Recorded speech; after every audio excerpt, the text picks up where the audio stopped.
So, hello everybody. Welcome to Mind, Body, and Soul Singing, where I help singers like me and Howard obtain physical, emotional, and spiritual freedom in our voices. And today we're going to be chatting about Howard's muscle tension dysphonia recovery story. So, I'm really excited. And yeah, why don't we just dive in? So, Howard, can you Yeah, first start with, introducing yourself to everyone and what you do? And then we can go into, I would start at the beginning and you can share with us your whole journey with muscle tension dysphonia. sure. Thanks. I'm really happy to be talking with you. I've been following your work for a while now, Oh, yay. and it's good stuff. It's really helpful. So thank you for that. Thanks. Um, yeah, my name's Howard. I go by the artist name Howard Lewis, which is my middle name, Louis. Um, and I've been singing since as far back as I can remember. But I started after college really diving into writing songs and recording. So we're talking about like 2008. I was living in an apartment here in Philly, and I had my keyboard. And at that point, I wasn't really great at the keyboard, and I just kept playing and playing and playing and practicing. Um, and then lyrics started to happen, and then that ended up turning into an album in 2010. And I got such a kick out of that, knowing that this is what I wanted to pursue, even though it's not my full-time job at the moment. Um, I followed it up with another album and two EPs, so I'm definitely into the recording. Nice. Um, yeah, so I've been doing that since then. Yeah. Um, Is that stuff released online? yeah, Just so. it's on any of your favorite streaming platforms. Yeah, I'll put it in the Or description. Bandcamp. Yeah, Bandcamp is a Nice. great site. Yeah. Yeah, I'll put it down. Everything down Yeah. there. And there's a new one coming out in September, which I'm excited Nice. about. Oh, yay. Yeah. So, but besides that, just, spending years doing choir and private voice and theater, all of the above, I did it all just to Mm, keep, in tune with my yeah. skill. So you're saying you had like professional training, like all growing up, I started taking or lessons probably when I was like 14 or 15. yeah, so like as I'm, a yeah, yeah, teenager. Cool. yeah, yeah, Nice. yeah. I used to be a shy kid, and then my parents were like, "Why aren't you singing?" Because they'd hear me singing in the car and Yeah. like under my breath, and I thought no one could hear me, Yeah, I'm but very they shy too. could. Yeah. Yeah. So you grow Awesome. out of that eventually, but yeah. Yeah. So So when did muscle tension dysphonia start for you? I generally like to say that it started about 10 years ago, actually. The situation was, just to sort of give you some background, I'm in Philadelphia, and my partner, now husband, got a job offer in Copenhagen. And, we had only been together for 3 years at that point. And so he said, "Do you want to go?" And I said, maybe, I don't know, but I was a little apprehensive. So there was a lot of stress to begin with, I would say, on my part. And so, it was a couple rough months while we were there getting adjusted and sort of learning to exist by myself and be alone a lot. But, in addition to that, somewhere in the fall, I would say end of September of 2013, I had just what I thought was a cold virus. It probably was just a cold virus thing. My throat was scratchy, and just the normal fatigue, and then the stuffy nose came after that, and everything cleared up. But the but I was noticing that the throat scratchiness was not gone, and then I could go all day without saying anything because I was by myself. But then when my partner would come back from work, I'd go to speak to him, and I'd be like exhausted from speaking after 10 minutes. And it was concerning because I'm a hypochondriac anyway. So, we're Yeah, same. Yeah. always worried about our vocal cords, right, as singers. So, immediately went to an ENT, and we know the story as MTD survivors, I guess, or patients rather, that they tell you nothing's wrong because they look at the vocal cords and they say no nodules, and you go, great, on your way.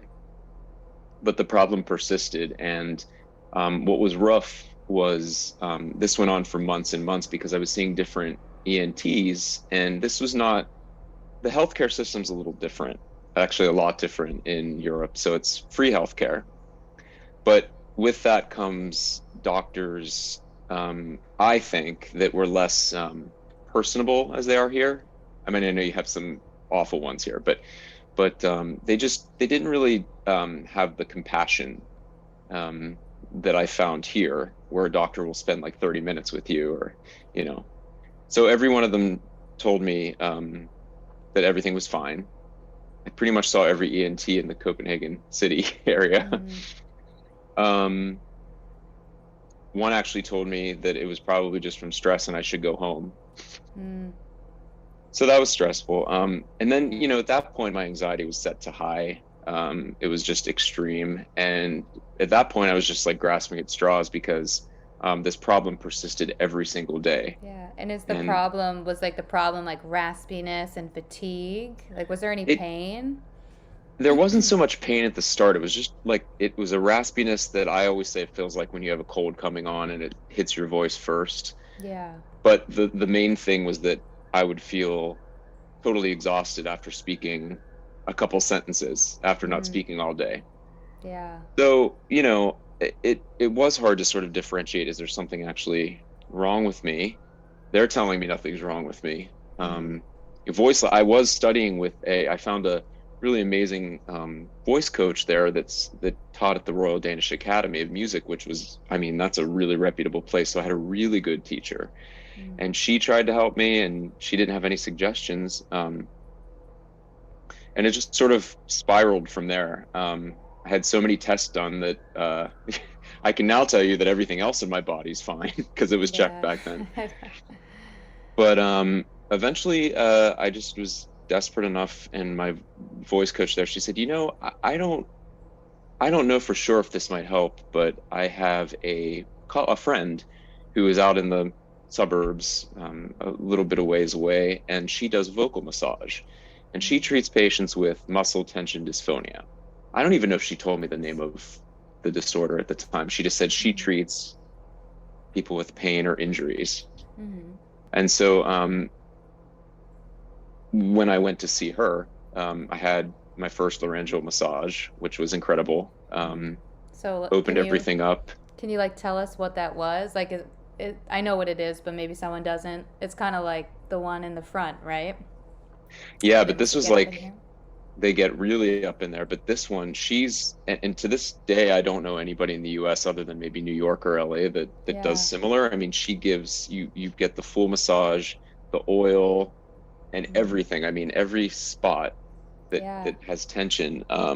Yeah, because I've noticed that, like, massage therapists, they're not like trained to get up into like the larynx. Like, I had a speech therapist get up in there. It wasn't comfortable. She was like just yanking it Right, down. But yeah, right. so that's really awesome. So you found someone that could actually also get in here, or Yeah, was it? and she did everywhere, but it was in there as well because Nice. she knew what dysphonia was. She worked with opera singers that were working there at the Opera House in Denmark, and sports Mm. players who had vocal injuries, all that type of stuff. And Nice.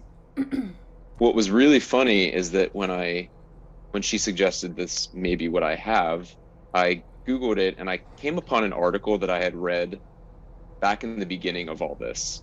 It said, but I didn't think twice about it. It was a medical journal about muscle tension dysphonia. Mm. So all along I had that in front of me. I'd found it, but I didn't know that that was what it was. Yeah. And so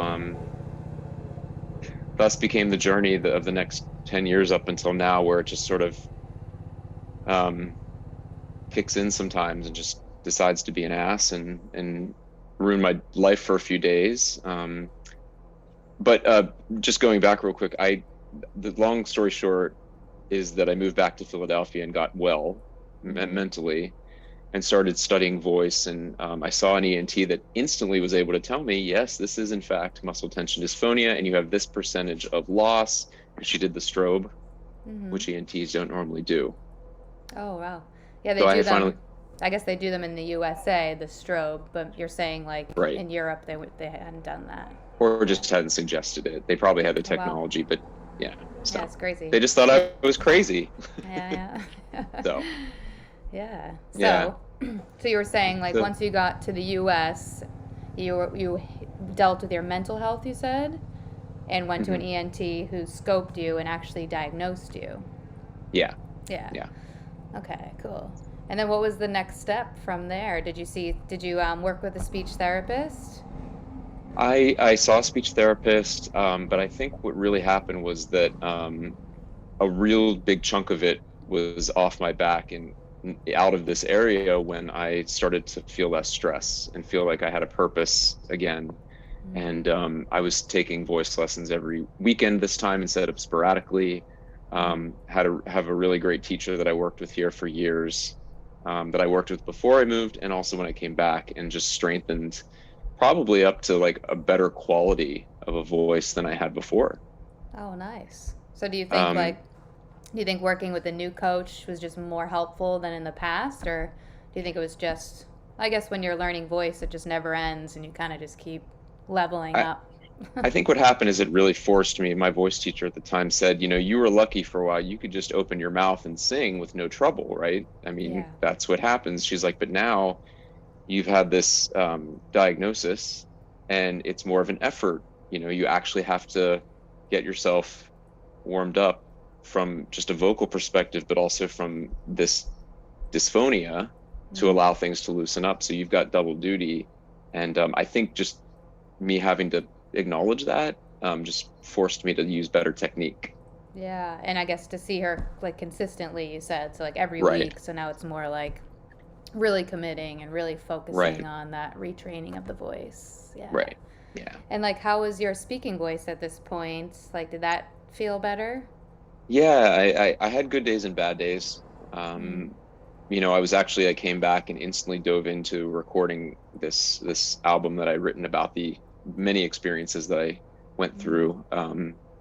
And I was excited about that, and I had the drive to complete this album. So I had that to focus on, and that was good to have a like an end goal that took my mind off of the other Yeah. troubles.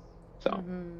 Yeah, so you felt like your speaking voice improved, especially when you're having something positive to work on and not mhm, focusing on, your pain or your voice itself. right, right. Yeah. And Yeah, I so remember like, oh, go sorry, ahead. the first time I actually sang, like I was in a choir at the time, and I sang a solo, and I was so afraid because it was the first time I was actually singing anything since this happened, and I just Yeah. thought it wasn't going to come out, and it did. Um, Nice. so Awesome. Yeah, it's interesting it seems like people with muscle tension dysphonia have similar personality types. And I've kind of made some connections already between you and I. I'm an intro extrovert, so I don't know if you can relate, where I can be absolutely, quiet. I could like never talk again. I'd be fine with that. Like I like my alone time, and then like I have another side of me that's performer and a professional voice user. So it's yeah. kind of like this two, I don't know, identities almost that I have. And the other correlation, hypochondriac. So we are very focused on our voices. I would say not every singer is this way. So I've noticed different personalities, and I've noticed the personality to be more hyper focused on our voices, maybe more anxious about our health, anxious in general, and maybe like we intellectualize and think a lot, and that I think can actually kickstart this kind of issue, or it could be one of the ingredients to like add to Yeah, this issue, absolutely. kind of the way we think about our bodies and our voices, and this kind of fear and anxiety that we have. Because I have a co-singer in my band, and she's like the opposite of me, and she like never thinks about her voice, like never warms up. I mean, Don't you hate start. those people? Yeah, I mean it's awesome. Like I just try to like. Yeah. I'm in awe of that personality type, and I find it fascinating. And then I know another singer who, in my opinion, his voice is raspy and airy, and I'm like, oh my god, it sounds like he has like a problem, but he doesn't care, he doesn't notice it, and it's just like a mindset even. So it's not a problem for Yeah. him, so then it's just not a problem. So it's Yeah. just interesting.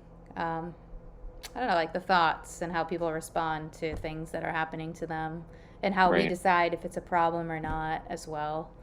Um, but yeah, so these days, how's it going? So you were saying you have good days and bad days? Yeah, in the last couple years, it's came up a lot more.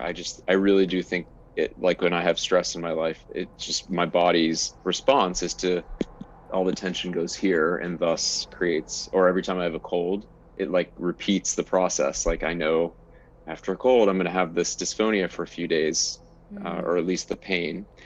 And now it does truly become painful some days. But the good news is that like I've actually learned how to do the self massage both from watching your videos and also working with a my speech therapist that I'm currently working with, and she actually low key does the massage. It's more of a myofascial release mm, thing, but she's the closest I could find to that experience that I had overseas, where they're yeah. actually getting in these spots, and it hits differently when somebody else is doing it.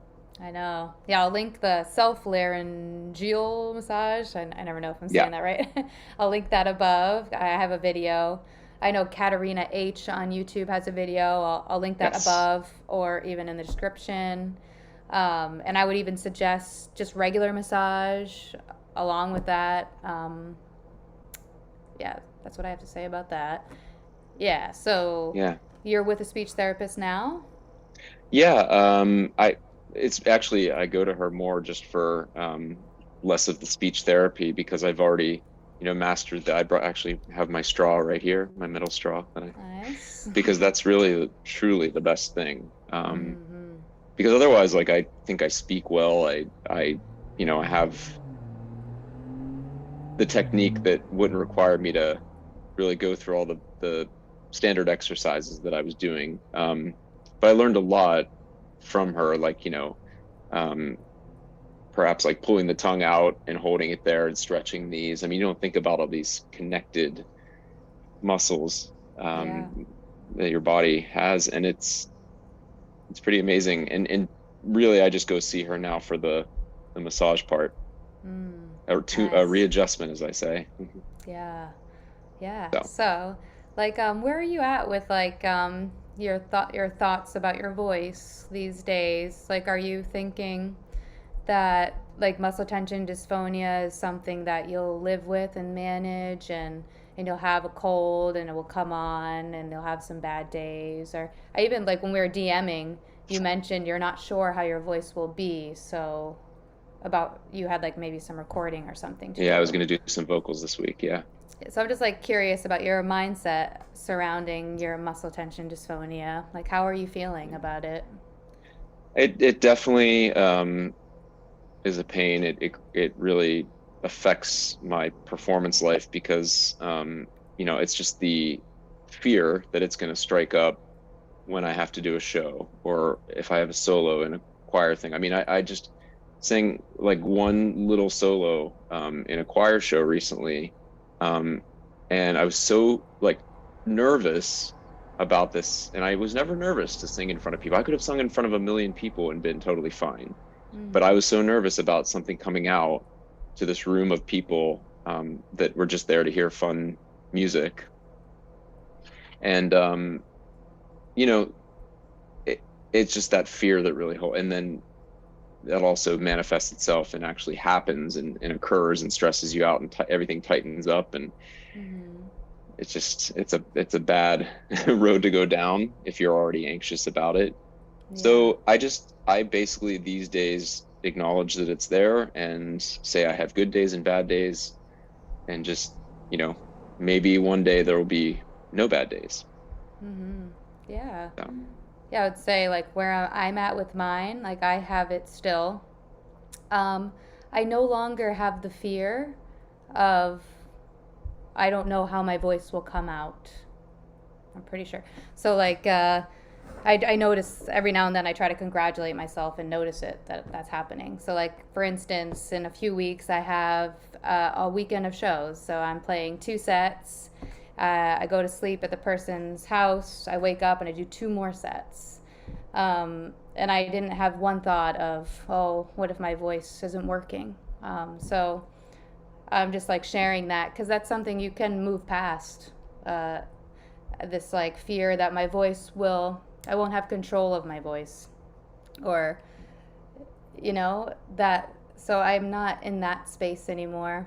I think for me, I'm in the space, I guess, on a technique standpoint. I guess I would just like to be able to mix my voice, like, and just be a little easier on stage, but that's beside the point. But yeah, I would say, yeah, the fear thing. It sounds like you have some resistance, maybe, like you don't want to feel afraid.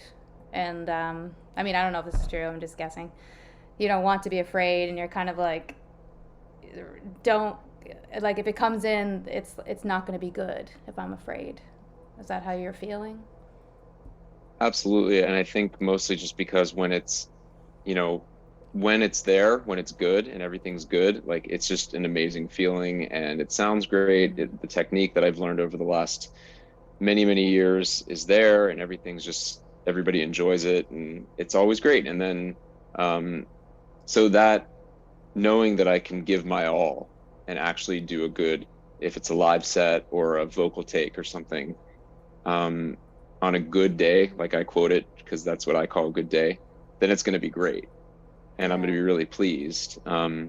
But it's when I have trouble that it really starts to break me down Yeah. because I take Yeah. it as like an emotional thing. It's a failure that Yeah, I I was just going to feel. say, do you feel like it's a failure? Yeah. Yeah, yeah. I And would. you can't explain it to people either. That's the worst part is like I'm just having a bad day. They just think, "Oh, you've got a sore throat." Well, yeah. Yeah, it's more than that. It's your whole life, your voice. Yeah, Yeah. so um, as far as feeling like a failure when you start to feel like, oh, I'm becoming anxious, what's really been helping me a lot, and I would suggest looking into it if it resonates with you. It's this program called Muscle Music, and it's for musicians with dysregulated nervous systems. So, all that means is just kind of putting different language on what's happening to us. So, what's happening, I go into the same space as you at times. I get on stage and I'm afraid. Um, and then I feel shame because I'm like, I've been working on this so much. Why am I still anxious? Why am I still afraid? Here it comes. Oh, this is miserable. But through muscle music, it's new language and it's community work with other people like us. And the new language is you have a nervous system and it's dysregulated just through all your trauma. And all through my trauma, I have a dysregulated nervous system too. And how do we learn to regulate our nervous system? And the most important thing that I love about this program is to take off the shame blanket when we are dysregulated, because our dysregulation is our natural biology. We are not going to escape dysregulation because we're human beings and that's our biology. So when we start to be feeling afraid, we tighten up our bodies, actually thinking a lion is there, is going to eat us, so it's protecting us. It's not trying to hurt us. And then we add resistance to that, and it's just more and more and more, and we become more and more upset. And so what I love about muscle music, you don't even have to take the program to just like hear this information. It's like saying that's your biology. You can't get away from it, but what you can do is develop a new relationship and a newer language around it. So for me, it's been very helpful to understand that for me personally, I've been in a state of chronic fight or flight for a long time. And I think that's muscle tension dysphonia is also a part of my dysregulation. My body is dysregulated. It's feeling a lot of fear. It's not feeling calm and playful, and that's okay. So I highly recommend this program. I think like it's a sliding scale. It's as cheap as $40 a month, just to do like weekly Zooms and just to work on. She even has this saying called dare to dysregulate. So dysregulate and then giving you tools to regulate so you can stop feeling shameful about being who you are. And I think like for instance, the other night I was on stage and I didn't have a good night. I felt some pain in my voice. The sound wasn't right. It's like I'm exhausted. I traveled so far to be here. I feel raw and vulnerable. I just don't want to be singing right now. And so I let myself feel that. And as I was singing, in my mind, I said, "Hello, fear. This sounds corny maybe, but come into my arms. I'll hold you. You can be here. You can be afraid." I kind of imagine it like this, like if I'm in a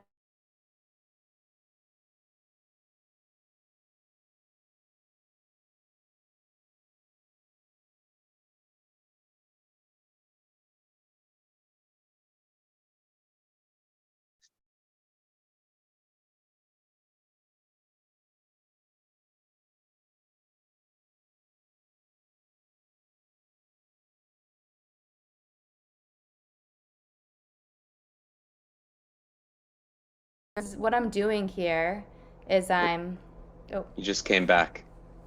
oh, so I don't know what, was I frozen for a while? Uh, yes, but I Okay, don't know if I missed anything or if it just, yeah, yeah. I probably missed a few. So all I'm But we talking were about, talking about was yeah, the voice that was yeah, guiding you and along. yeah, it's kind of like parts work too. It's this idea of it, instead of rejecting parts of ourselves, we accept them all. So that's the work I'm doing. That's just, it takes away the shame blanket. And so, my little anxiety baby comes in and I hold her. I put her in the back seat. I say, "You can be in the back with your blankie. You could be afraid, but I'm driving the bus tonight. I've got you." And so, what I'm really doing is I'm doing unconditional love. I'm doing radical acceptance. It's not even, it could be radical, I guess, if for me it is. It's self compassion. Um, and through that work, I'm noticing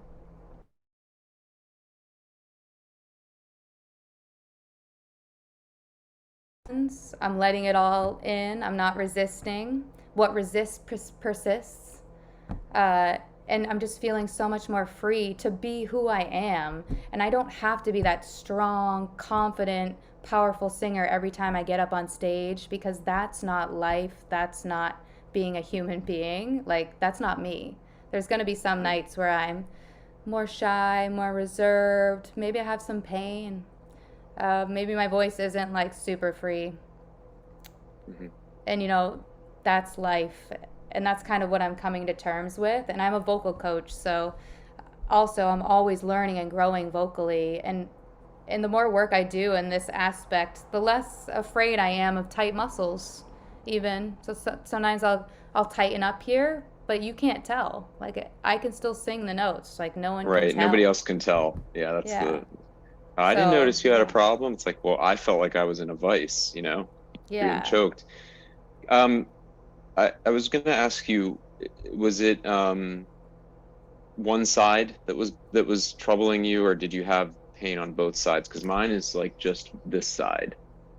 So the pain was on my right side only for a while. I Mm, would, and I'm going to segue into this next thing. So I just talked about muscle music. This is work that anyone can do. I'll link it below. And the other work is uh, taking away or working on stop checking in with the pain or where it's located. Or I mean, I don't know if this is what you're doing, but so for me, in the beginning, I had pain on my right side, and I was, every morning I would check for it every day, like, how's that pain? I was like best buddies with my pain. Like, I was always obsessing, always checking. Oh, it's coming in. I'm gonna have a bad day. I'm crying. Next morning, I wake up, no pain. Maybe it's gonna be a good day. It starts coming in. I start crying, and it's just that cycle. And oh, crying just instantly. Yeah, makes it yeah, happen. and yeah. So for me, it was like I was saying, I am not gonna be happy if the pain comes in.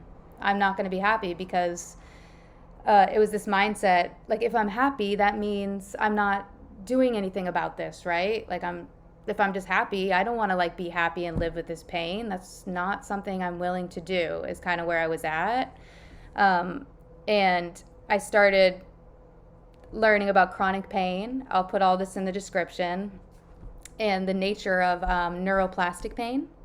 And it's kind of this idea, and it's the science behind chronic pain and how it works in the brain. And it's this idea that, when someone's arm gets cut off, they can have phantom limb syndrome. So your mind can still pump pain signals to an area that no longer exists. And so when you asked me, like, is the pain on the right side? It was just on the right side for a while. And that was when I was going through the rejecting my pain, obsessing over my pain, like hating it. And then I did this free pain program that's linked to all of this stuff I'm talking about, which is through, I was forgetting everyone's name, but I'll link it all in the description. It's this program where you stop obsessing and you convince yourself through this work that you don't have any physical problem, and that it's actually a problem in my mind and how I'm looking at my pain and how I am interacting with my pain and that relationship with my pain and what I believe it to be. It's complicated yet simple, so I'll just put the stuff in the description. But there's a free pain program that's like 25 days long. You can do one chapter a day for free, and it will kind of guide you through it. And as I started doing that, I noticed my pain started moving around, actually. Because now I was onto it. My body actually was putting pain into a certain area as a way to protect me. And it can be very complicated, but it was a way to protect me from deeper feelings, deeper emotions, having a deeper relationship with myself, etc. And then it started to move around. So then I was like, wow, this really is, they call it TMS pain, actually, tension meningitis syndrome. I'll link that below. It starts moving around. But I'm just going on a tangent. But anyway, what I'm trying to say is I've stopped trying to figure out, like, the pain's on the right side. Why? Like, is there some problem with my posture or back? I've gotten to the point where no, there's nothing wrong. My body is just sending pain signals there. So Mhm. I highly recommend. I don't know if you've heard about, like, tell me about your pain or TMS pain. No, but I'm gonna look into it. I would Um, say this could really help you get to the next level in your healing, where yeah, it will change a lot of things about how your relationship with your pain, and then your pain will change. and I want to go back to what you said about self-love, because that's a huge part of it that I think I was lacking for a while. I was, feeling ashamed or letting myself down and feeling like a failure. Um, and not just with the muscle tension, it was with other things in life. And I think once you sort of learn to, and this has only happened recently, by the way, I'm still a work in progress, but as you work on everything else, everything sort of like opens up for you, I guess. Mm, So as I'm feeling better mentally, I notice less pain. If I'm yeah. having a bad day, hello, it's there.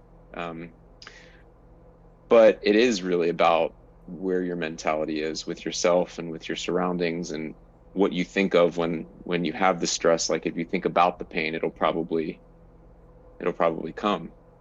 Yeah. It is all about what's in the mind. Yeah, I would say, like, holistic healing is many things. It's mind, it's body, it's soul. Yeah, yeah. So for me, it's like, and just like slowly kind of going in every direction. And for me, lately, it's been a lot. I continue a lot of mental work because I'm a type A perfectionist, people pleaser. I think a lot of us, I don't know if that resonates. I have very high expectations. I don't know Yeah, if you're I like that. I don't actually, it's interesting. I don't consider myself a type A. In fact, funny enough, I like, you do those personality tests with people that you work with sometimes, that your company Mm, will do that.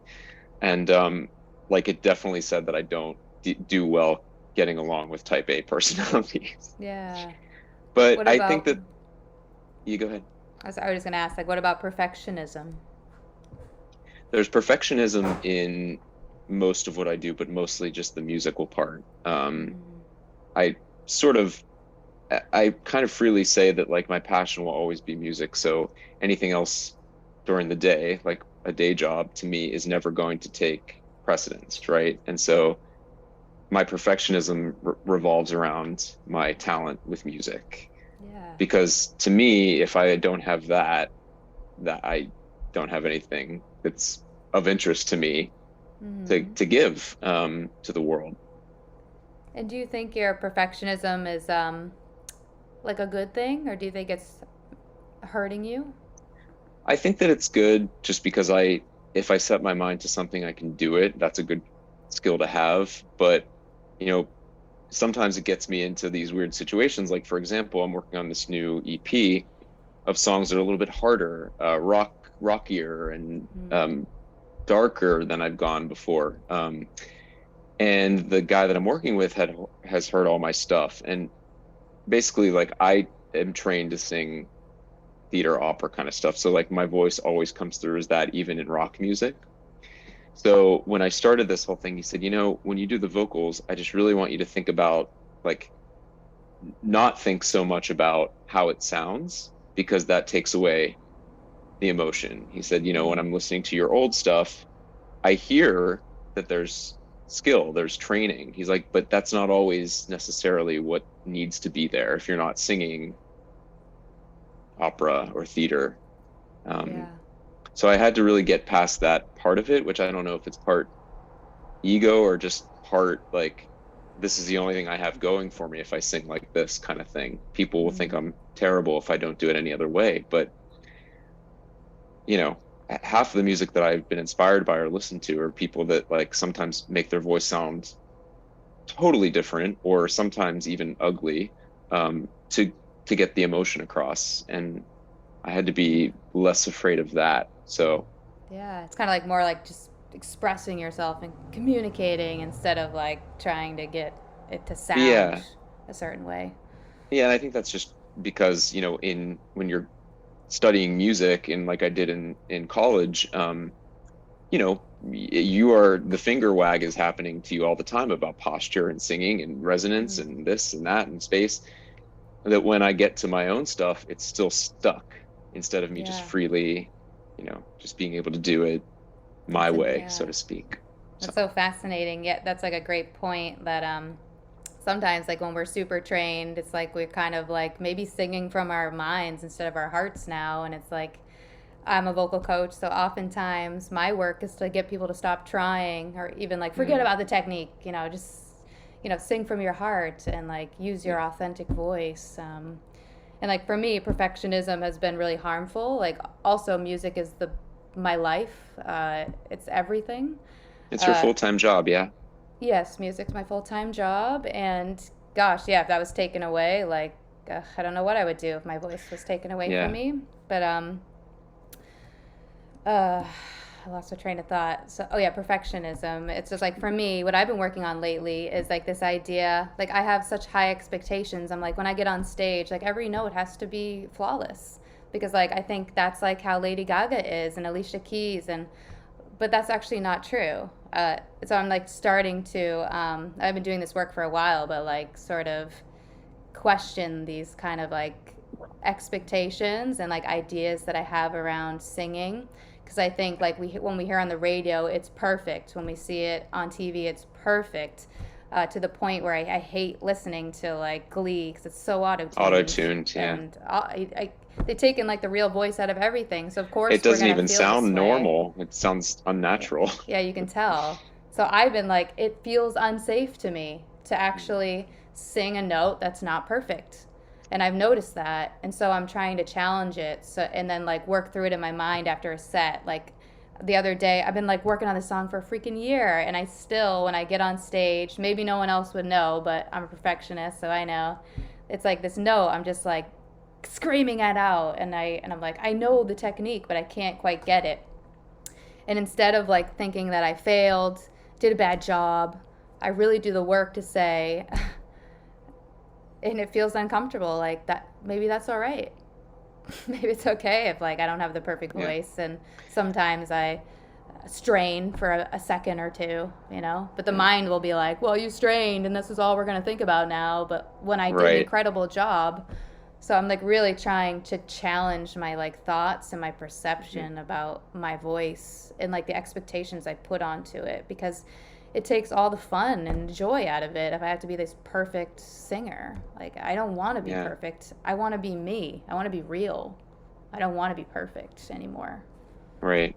Yeah. And that's okay. I mean, that's in life in general. We have to learn there's no such thing, even if we strive to be that. Yeah. Um, but yeah, it's a journey. But I meant to ask you, and I might have missed it in one of your videos, when you were diagnosed and um, how long you've been having this in your life. I know you're pretty much recovered. I know you pretty much say you're recovered, which is amazing. Yeah. I've had it for 10 years. So, Same. yeah, 10 years. And I think like the what's helped me to move beyond it is first the physical retraining. That's so important. Mm, Becoming a master at my voice, like really knowing the ins and outs of like how voice works, and like actually being yeah, able to do that takes time. It takes a lot of time, as you know. And then after that, becoming a master at myself, like at my emotional state, knowing what makes me tick, like why am I so anxious? What do I want in life?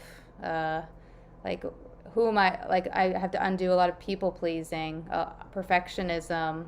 I have a tendency to be very emotional and very reactive. So like working on those things, uh, becoming a master at relaxation and engagement. So making sure I'm really physically fit, but also a lot of yoga and meditation to make yeah. sure I'm relaxed in my body and my mind. I could I go on, but I love yoga. I discovered it really. I mean, I'd done yoga classes, but they never really hit home for me until actually it was when we were all stuck at home during the pandemic. I was doing home workouts, and yoga mm, was a practice that has stuck with me ever since. And I just love it because 9 times out of 10, the stress that's in my body, or maybe even perhaps the pain from muscle tension, is relieved by that practice by the end of it. yeah, So it I really know. is just, it's all about how you're treating your mind space. Yeah. For me, like I was just doing yoga this morning and I'm like, wow, yoga's so great because it takes me out of my mind and puts me into my body. Right. So oftentimes I'm just thinking too much. I'm, trying to Can you figure. meditate? What? I'm sorry, can you meditate? Because that's when my thoughts disturb me. I can't meditate.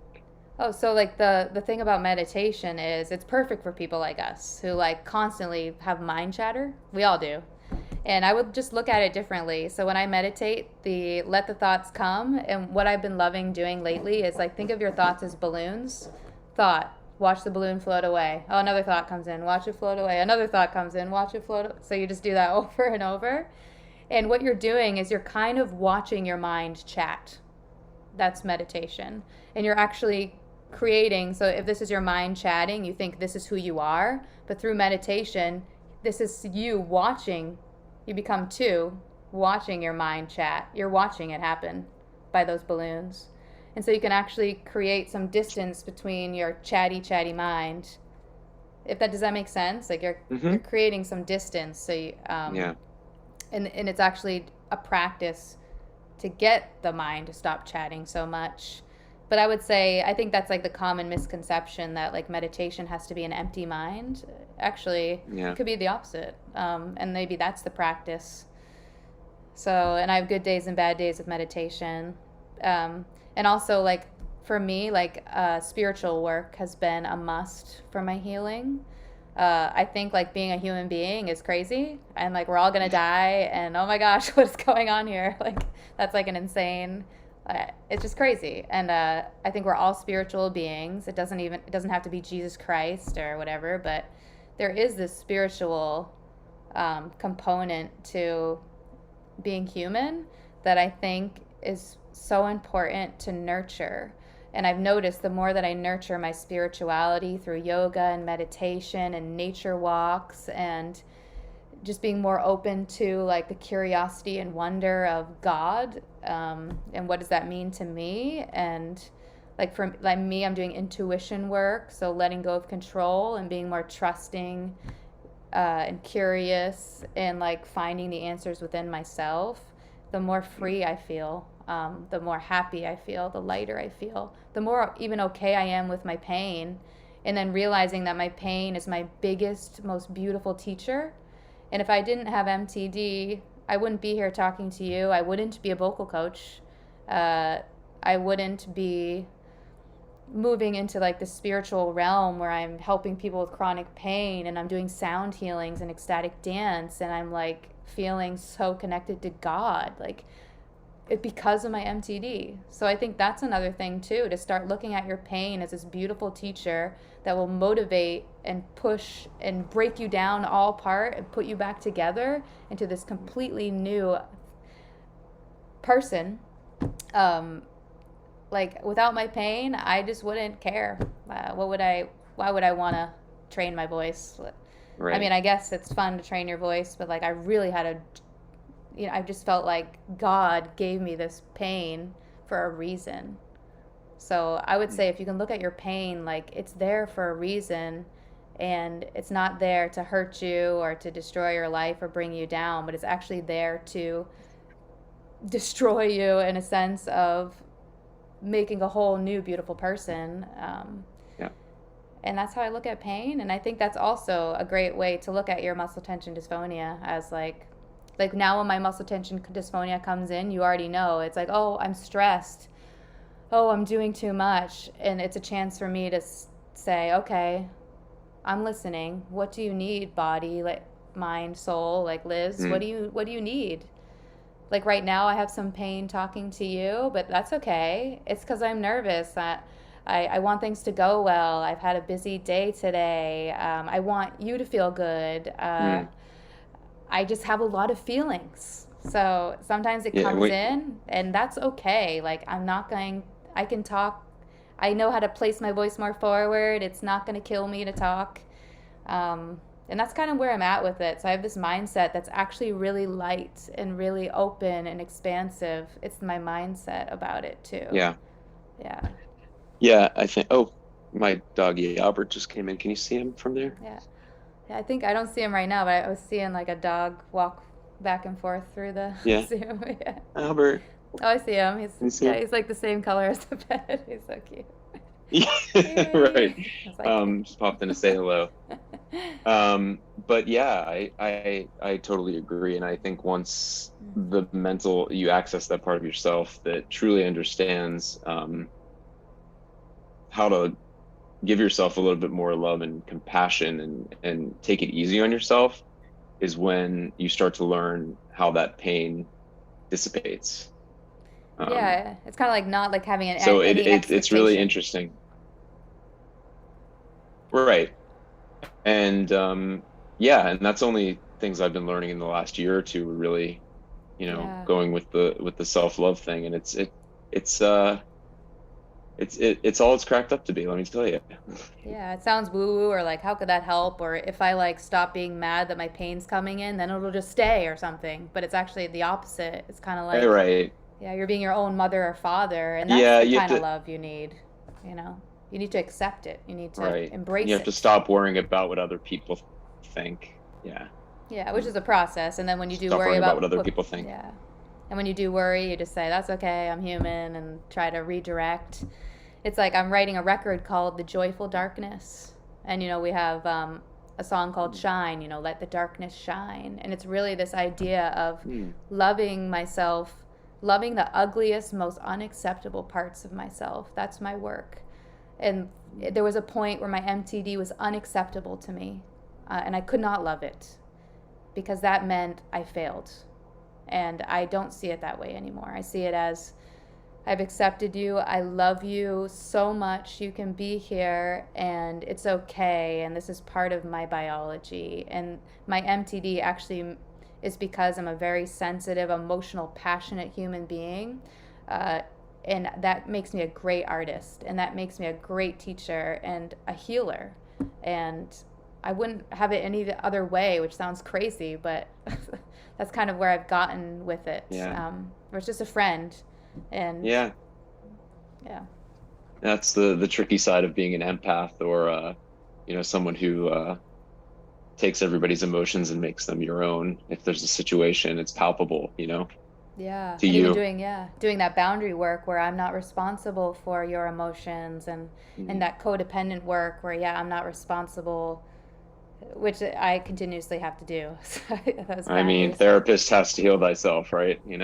Yeah. Yeah. So yeah, everything I'm really talking about is TMS work, which I Cool. highly recommend that you try out. It's so awesome. And I'll do all the links. Every chat I've had, we've talked about it. Yeah. So it's TMS work. It's this idea. It's the science behind chronic pain, which is very empowering instead of the Western medicine model, which will just say you're broken. I don't know why, but you're just gonna have to be on meds your whole life. It's complete opposite of that. It's like we actually are our own healers. We're very powerful. The body is sending signals for some reason, and you can figure out what that is. I don't know. It's just like a completely different mindset. So I'll link Yeah. it below, and I'll share it with you in the Yeah. DMs. So the free Please. pain program, it's all the same thing. So it's not overwhelming. It's just I have a few podcasts. I have a free pain program. That's all you need. A few books. So whatever tickles your fancy, you could try it. Mm, And then the other thing is excited. maybe muscle music, if that sounds like something that resonates. That's a Yeah. community program. We need community. We need to talk about it. We need to process it. We need to see ourselves and other people. We need them to see us and work together to heal. So, yeah, we're our own healers, but we do it in community, with speech therapy Totally. therapists. And Yeah. Takes a so, village. yeah. Yeah, and that's how it should be. We shouldn't do it alone. Like, it'd be really sad to have to do this alone and lonely. And so, For sure. yeah, and that's what we're doing right now, right? So, Absolutely. yeah. Is there anything else you wanted to talk about or ask or share? No, this has been great. I mean, I think you're doing great work, like I said, and I'm glad that you're there for people who, they type this into Google and, it's scary. And then if you YouTube it, you're thankfully one of the first people that comes up, if not one of the only.